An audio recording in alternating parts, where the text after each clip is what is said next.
Hi guys, how are you? Today I want to speak of relationships. And when I'm speaking of relationships, I'm talking of what I've learned. I am 40 years old and I've been through so much growing up. And I've been through a lot of heartbreak, I've been through disappointment, I've been through a lot of people turning their backs on me for no reason. And I've been through being lied to. I know what it feels like to be heartbroken. I know what it feels like to feel betrayed, to feel little, to feel like you're not worth anything. So today I want to speak of that. And I want to also highlight on what kills relationships and what can help build them at times. On a grassroots level, before you start going into this dating game, you need to prioritize what's important to you. As an individual, as oneself, you need to prioritize where you see yourself 5 years from now, where you see yourself 10 years from now, where you see yourself as a 40-year-old. Because it becomes different when things turn out the way that you didn't expect them to turn out. And you don't want regrets, you don't want to look back 20 years ago and say, I could have made this decision, I would have done this differently, and my life would have turned out in a different way altogether. So in general, we start to plan these things, when we are little. When we are little, we always have these big dreams. We want to be pilots, we want to do this and that, all these glamorous careers and whatever. That's what we strive to pursue and be. But most of the time, 9 out of 10, we don't turn out to do exactly what we strive to do when we were little. So generally, that's how life is. From a young age, I've always told myself that we may plan whatever we want to plan, but God has the final decision, because everything is filtered through God. And if you're a child of God, everything works according to His plan. So planning is the basis of what seed has been planted in you that is going to bring forth whatever you are praying for, whatever you want in your life. So when we're talking of relationships, it's more or less the same thing. What do you want in a relationship? I doubt at an early age, if you're just entering your teen years, that you are planning on big things. You're planning on marriage, you're planning on raising families, you're planning on buying a house, paying the mortgage, or buying new cars and whatever. You are generally just, how could I term it, as generally having fun. You can't be making big plans at that age. You're still facing puberty. You're just feeling some feelings that you've never felt before. It's the first time for you to experience certain emotions and all that. So it's playtime during that time.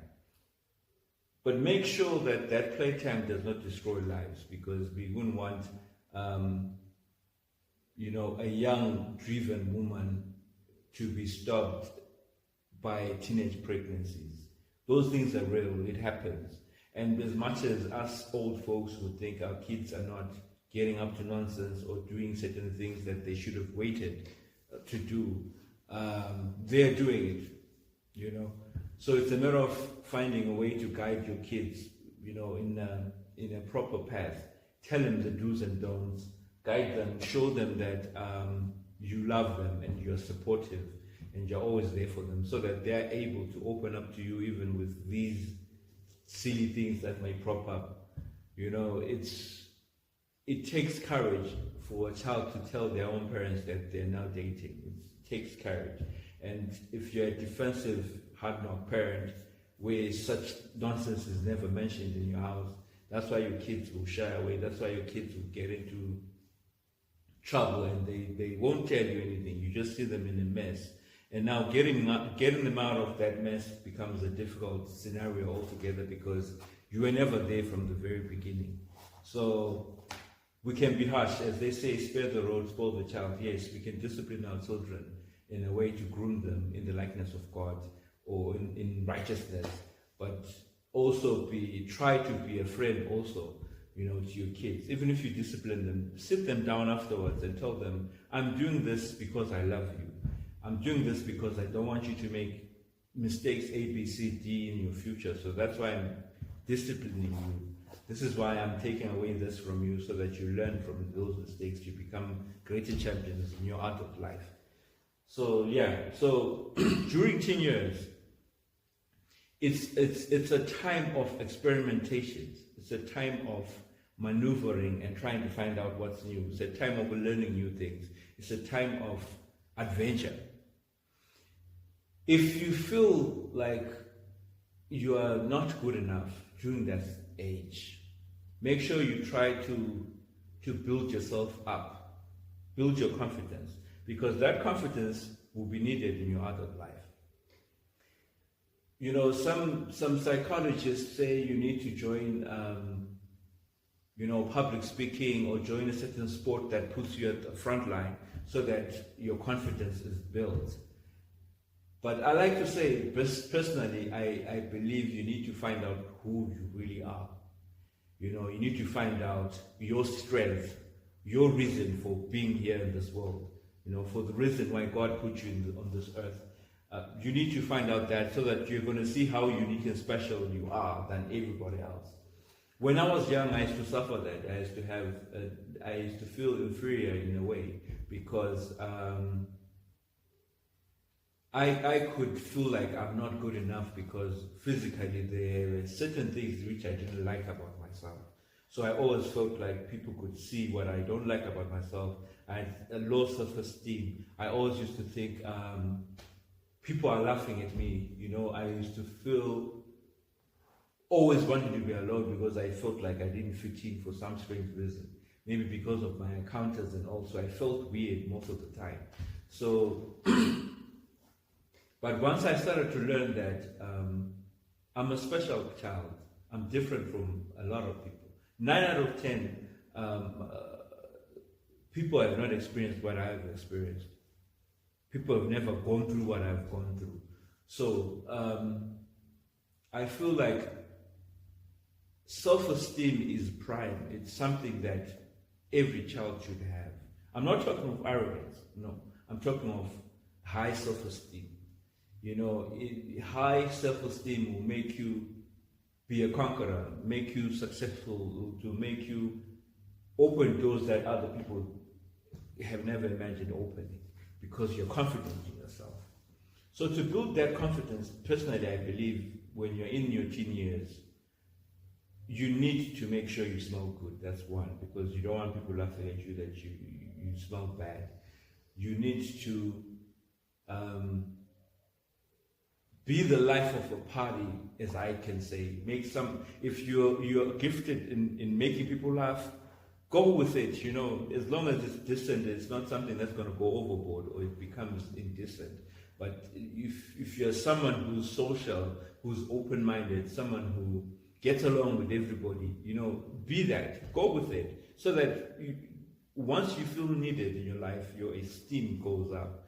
So don't always look down on yourself or be extra shy and hide yourself from out there. There's something special about you that other people do not have. They don't have that. So when you're talking of the dating scene during that age, it's just a playground. That's the honest truth. It's a playground. But be careful when you play. There's certain lines that need to be drawn. Because teenagers want to experience these things that they're supposed to experience when they're now adults.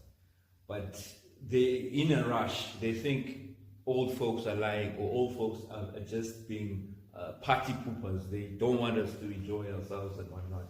But no, we are looking out for you, because imagine yourself at 14 or 15 being pregnant and expecting a baby. It means a lot of doors have been closed for you. Your school can chase you out. Your parents will be very disappointed, because there's a lot that comes with a child.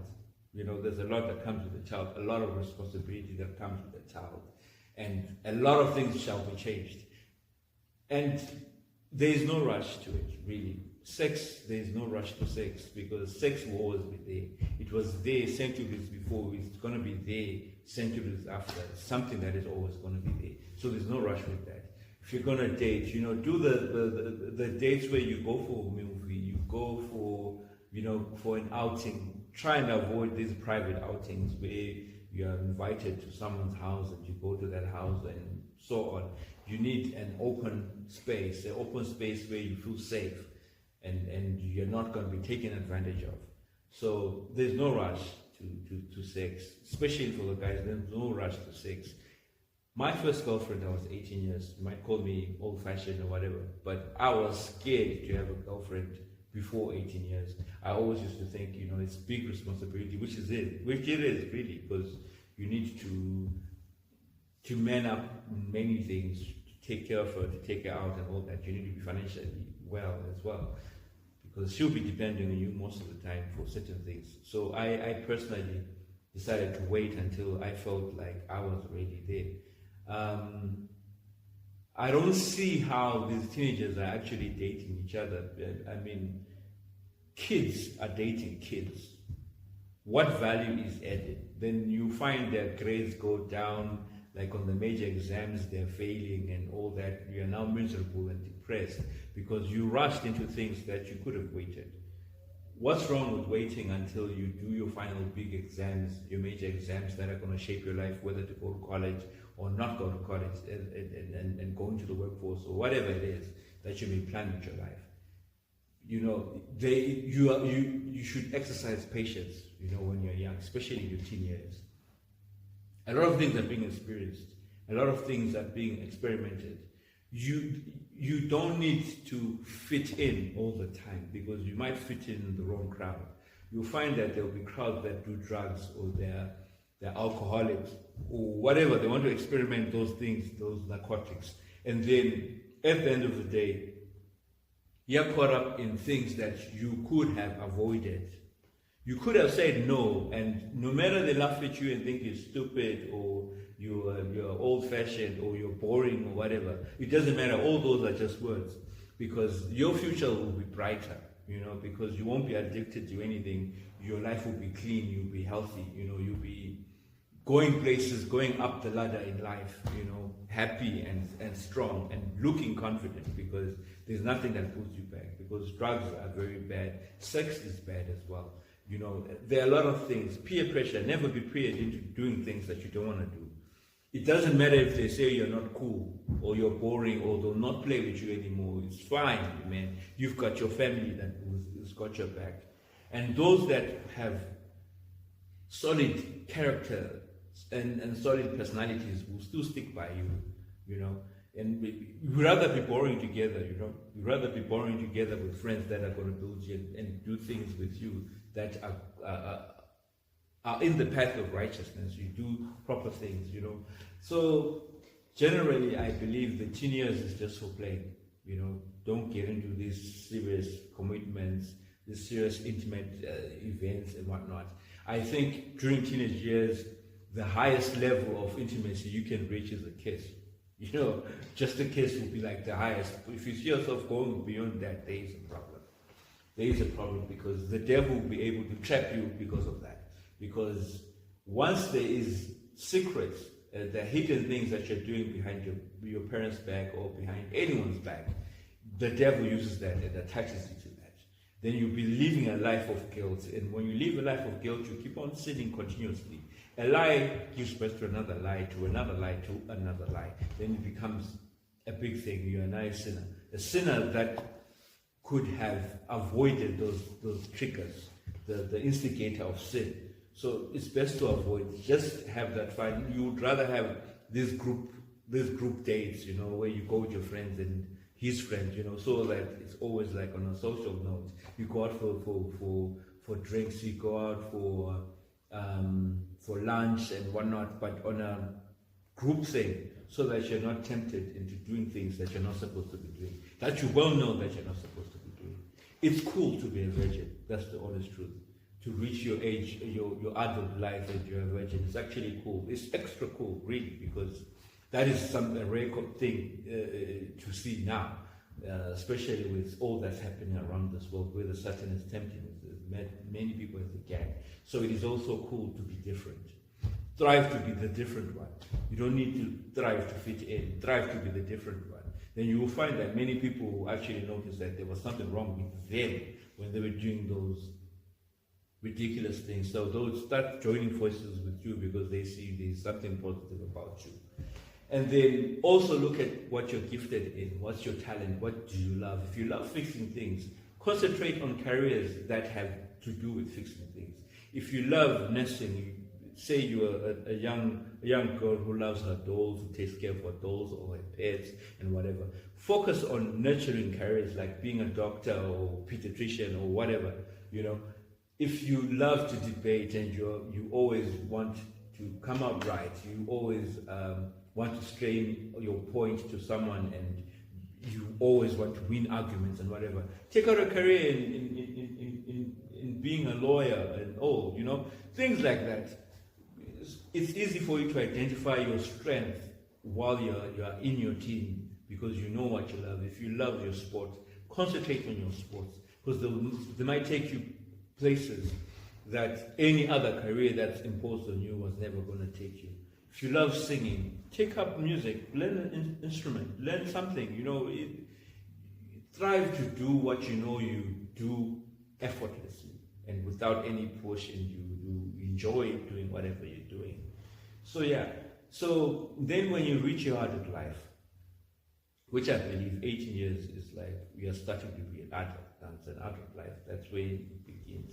Start to prioritize.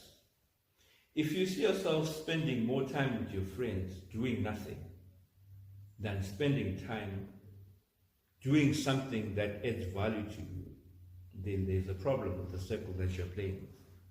You don't need to drag yourself with people who are going to live a life of stagnation and not push each other to be as best as they can. Hang around with people with big dreams. Hang around with people with solutions to problems. You need problem solvers, around you. Those are the type of friendships you should keep. Friendships that are going to motivate you and help you solve problems. Those are the people you need to hang around with. So when you're dating now as an adult, you're no longer dating just because you're playing games or experimenting. You're now doing the more serious second stage of dating.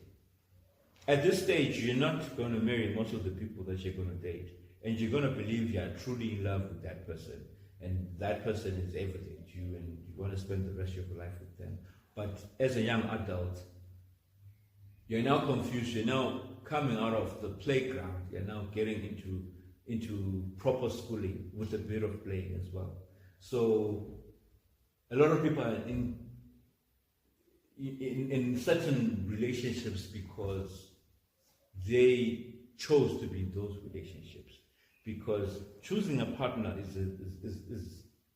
is part of stages that you have gone through while you were playing. If you don't want a partner who lies to you a lot, you can easily distinguish that this person has a characteristic of lying every now and then. So you would avoid such a partner.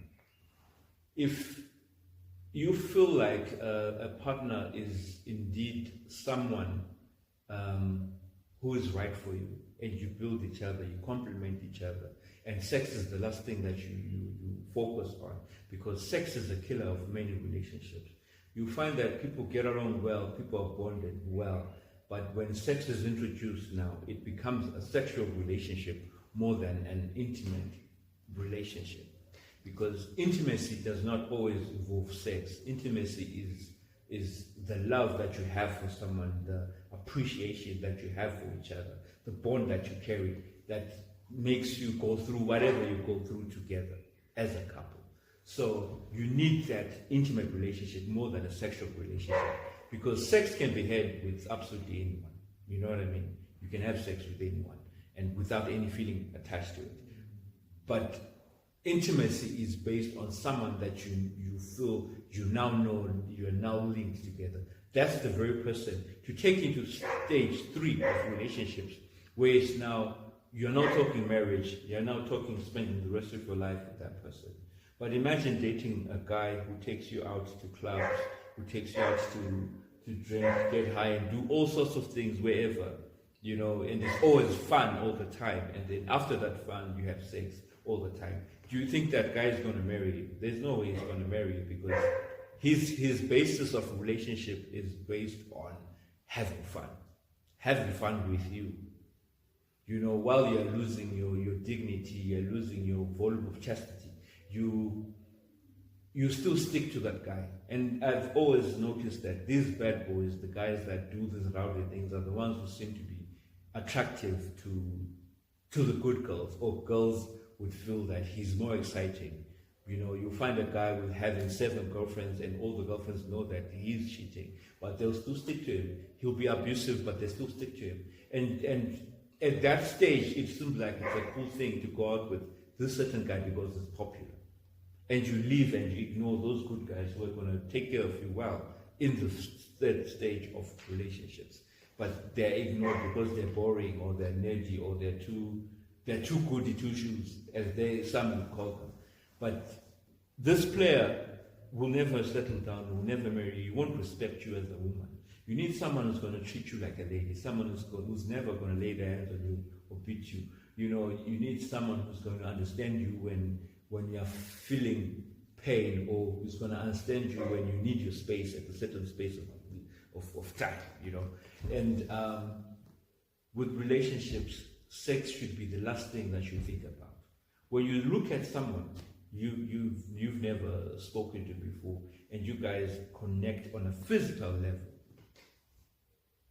When you connect the first time on a physical level, and you see that within a week already you're having sex, that relationship is based on what you saw, which is more or less based on lust, because you had lust for the other person and you thought you were going to date that person and live happily ever after, which is a 1 out of 10 chance that you have that sort of chemistry, that sexual chemistry, and spend the rest of your life with that person happy.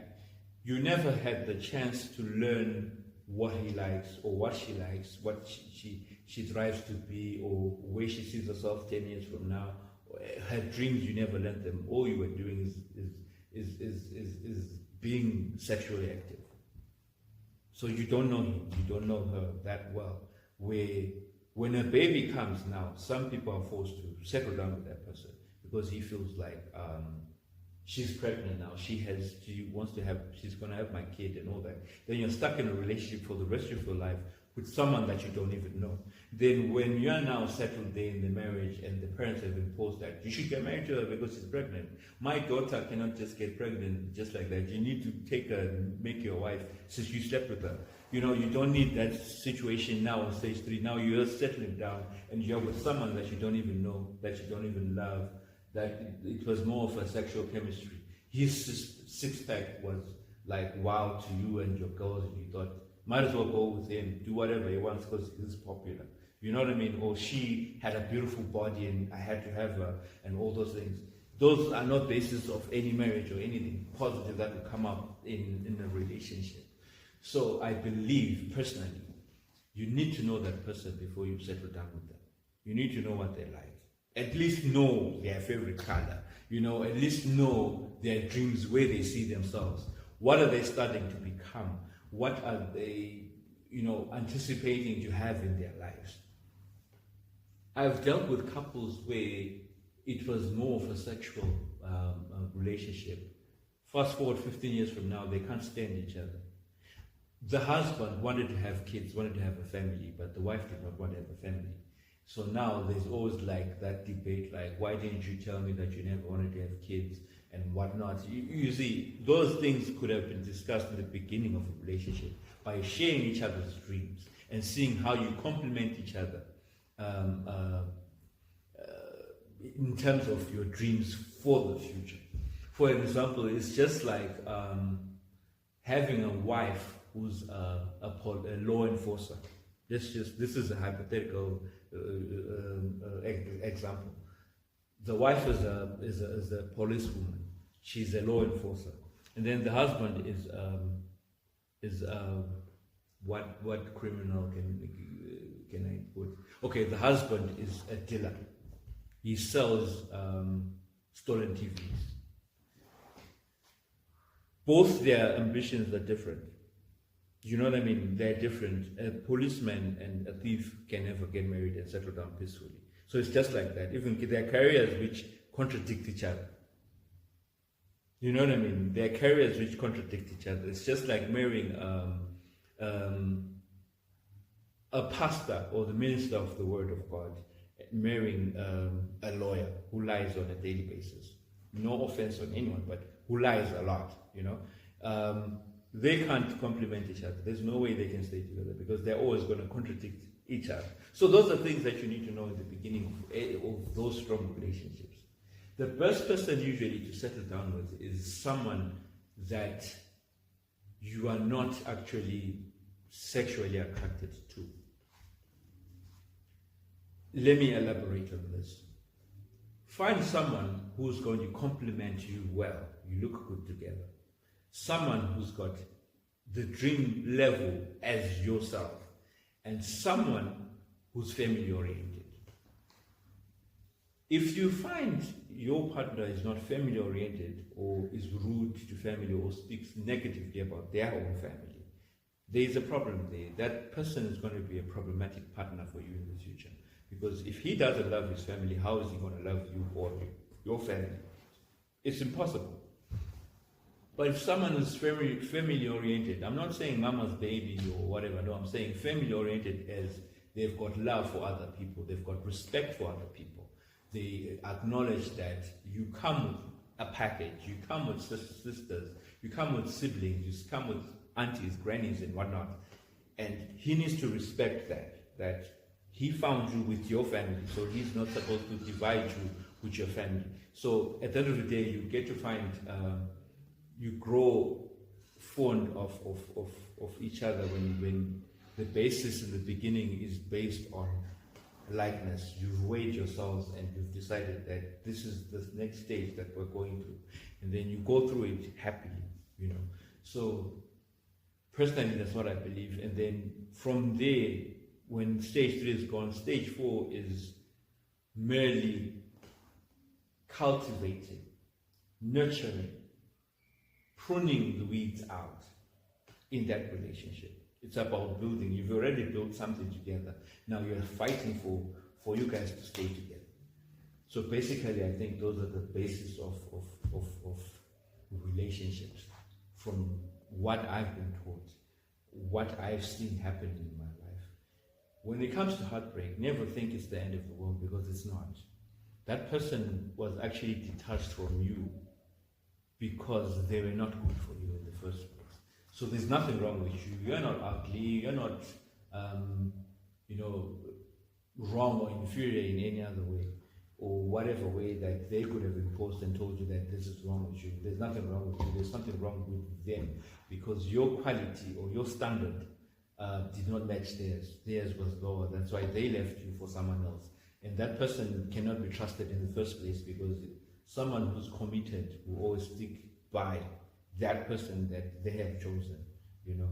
So generally, later on in life, it's about staying together, you know, gluing yourself together, making sure no matter what, nothing comes through your love, nothing interferes through your love, and whatnot does not break you up. Even friends' advice or whatever, don't allow it to come into that relationship. Don't allow even relatives to come and badmouth and talk bad about your husband or talk bad about your wife. You know, you need to stand up for yourself and tell them, this is the person that I've chose. They might not be perfect, but she's perfect for me, you know. And I would love it if we can celebrate that perfectness together, and you allow her and accommodate her in our lives because she's not going anywhere or he's not going anywhere. Stand firm about that, you know. And you know, and when it comes to cheating, you know, cheating is something that is always been in many relationships. 9 out of 10 people break up because someone cheated. Personally, I believe when one has the stance to even cheat, there was always a beginning of that cheating, where that cheating came from. Personally, I believe before a man cheats, he really thinks about it.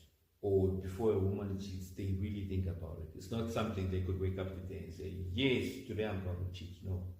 It's something of well thought. There will be something wrong in the relationship that leads to those certain things. But they're so afraid, so coward to sit down with their partner and tell them, I don't like this, I don't like that, I prefer, let's change this, I would love to change this in you, and whatever, I'm unhappy about this and whatever. Most of these relationships that break down and people cheat is based on there was no communication in the beginning of what triggered or instigated that cheating. And then yes, there are those people who are just damn crazy who cheat for no reason, because they feel like it's mainly for them to have many different women at the same time, and whatever, the lying, the hiding, the secrets is like a thrill to them. Those are just basically sinners. There's nothing to sugarcoat it. You be a sinner.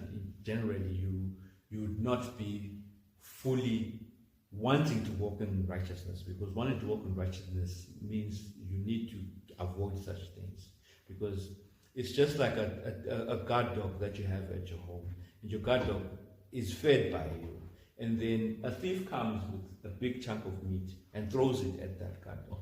If they decide to eat that meat, it means they have it in them to want to explore, to want to see other things. They're not satisfied with what they have. So such people really are common, but that doesn't mean those people can't change. Some, it's a psychological thing. They grow up being rejected so much by women or rejected so much by men. When they reach a certain level of success or a certain level of prosperity, they feel like, now I can have all the women that I couldn't have. And then now they have a vast number of girlfriends, they serial cheat, they do all sorts of things, sleep with different people and whatever. To them it feels like it's an achievement, but yet no, it's not an achievement. There's no crown for that. There's no added value to you as an individual. You're just going down and down and down the drain until at the end of the day you sit back and you have nothing. You've lost everything.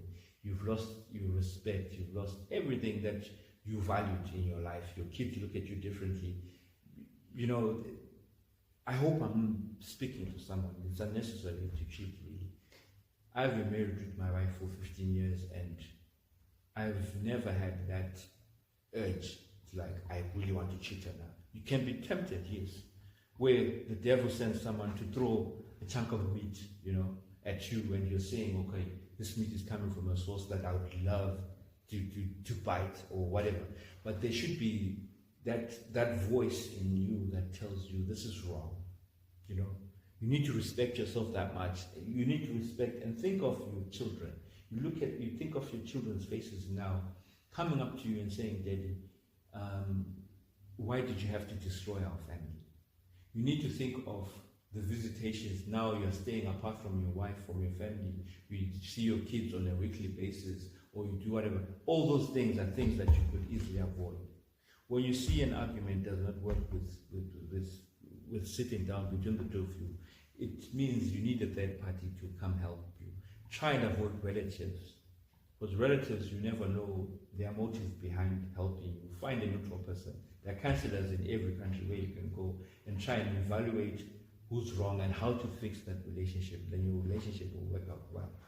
So basically, I think those are the main rules. The reason why the old folks could be married for 80, 90 years is because they believed in sitting down and communicating. Communicate with your partner on what you want and what she wants. When you see that your differences are just so much, find a way to go around that and meet halfway on that if you really want to make your relationship work. So it's not an over the top thing to do, really. It's about communication, because communication is the basis of most of these things. Wars are stopped by, and I'm sorry. A war can stop by the leader of a country going down and saying, I am sorry. That war can automatically stop. So what stops you from saying, I am sorry to your wife? The wife you loved so much that you went as far as getting married to. So it means you loved her. That love cannot change overnight. So your husband cannot change overnight. your wife cannot change overnight. That love cannot change overnight. So the basis of keeping a relationship is through work. You know, you need to work together. Work together to keep it strong, to keep it the way it is and the way it's supposed to be. In God's eyes, getting married is like one of the greatest gifts that you can do. He told us to go out there and multiply. He didn't say go out there and multiply with different women. No, he never said that. He said go out there and multiply in a wedlock form. It is beautiful to have one wife. And when you choose your wife or choose your husband, take your time. Not too much time, but take your time to find someone that you can relate to. Someone who can be your friend, yet they're your husband or your wife, so that you don't run out of things to talk about. Because some marriages become boring because you've run out of things to talk about. So basically, I feel that is what relationships should be. You know, there's a certain time for everything. Sex should come at a certain time. In within wedlock, it's even more nicer because there are no risks, there are no threats, there's nothing to stop you from enjoying yourselves because you're now under wedlock, the way God had planned it. All these other things is just noise. It's not supposed to happen. You're supposed to have your first sexual experience when you're married. So I believe generally what the Bible says and what the Bible states on these laws should be implemented so that we live in peace and harmony. So yeah, that's what I believe.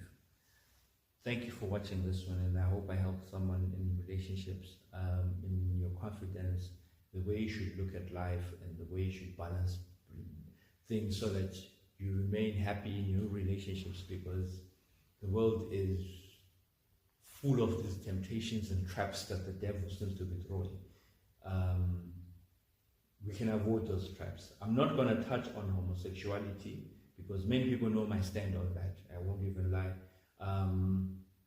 I will not say I am against it. I'm not going to say I am for it. I'm just going to be neutral on that. You know, I let God be the judge of that. I can't judge that. I can't let my own emotions and thoughts of that happen. But I believe when Adam and Eve were created, they were created in unison because that was what God had planned as the perfect thing for mankind. So thank you so much. Please subscribe to my channel and, you know, look out for more videos that I'll be posting about life issues in general, about everything that I've experienced, the things that I'm told to teach you guys. So yeah, thank you so much. Thank you so much. Mr.